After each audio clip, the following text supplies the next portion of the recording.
السلام عليكم. اليوم غنهضروا بدون لف ولا دوران، غنهضروا على المباراة اللي غادا تجمع ما بين المغرب والكاميرون. غنهضروا على تاريخ المواجهات اللي جمعت ما بين المغرب والكاميرون. غنهضروا على شنو خاص المنتخب المغربي يدير الا بغى يربح هذه المباراة، وغنهضروا شنو القرارات اللي خاص تاخذ والد الركراكي اثناء المباراة.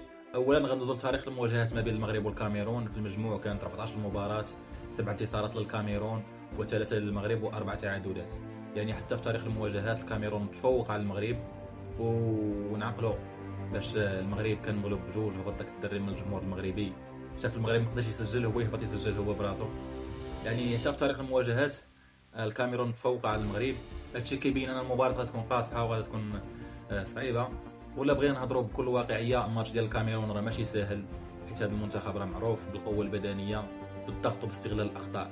يعني يا خي ادم ماسينا، داك الاخطاء اللي درتي قدام تنزانيا راه لا تعاودتيهم قدام الكاميرون راه ما غاديش تزقلك. الكاميرون راه ما كتزقلش، كل خطا تعاقبك عليه. ولكن في المقابل حتى المنتخب المغربي عنده امكانيات باش يربح، بشرط يعرف كيفاش يسير المباراه ويدخل بلا عاطفه من الاول، يبين انه متحكم وما يبينش انهم فريق داخل متوتر.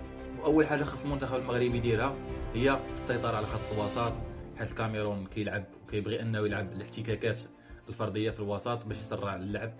ولا خلينا وسط الميدان ديالنا مفتوح وبلا تنظيم غادي نطيحوا في مشكل كبير.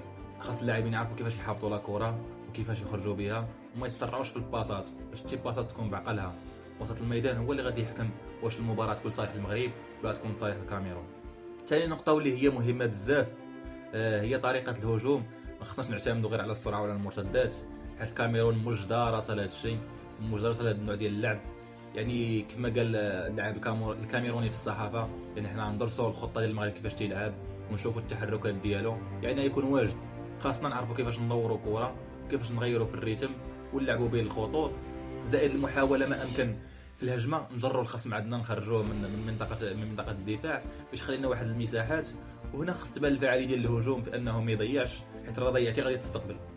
وندوزو للنقطه الاخيره اللي هي دفاعيا. التركيز ضروري بزاف. الكاميرون راه ما كيعطيكش فرص باش تسجل، ولكن ملي كتغلط راه يعاقبك مباشره.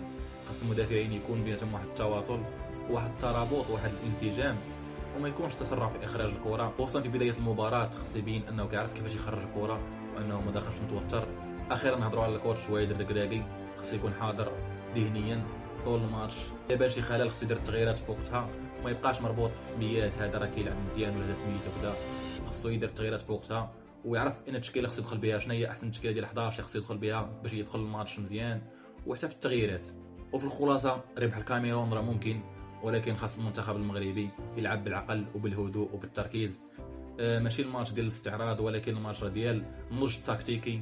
ولا تحققت هاد الشروط وهاد الامور كلها، كون اكيد ان الماتش راه ديالنا. ما تنساش اللايك والسبسكرايب وتشارك معنا الراي ديالك في التعليقات، واشوفكم في الفيديو الجاي ان شاء الله.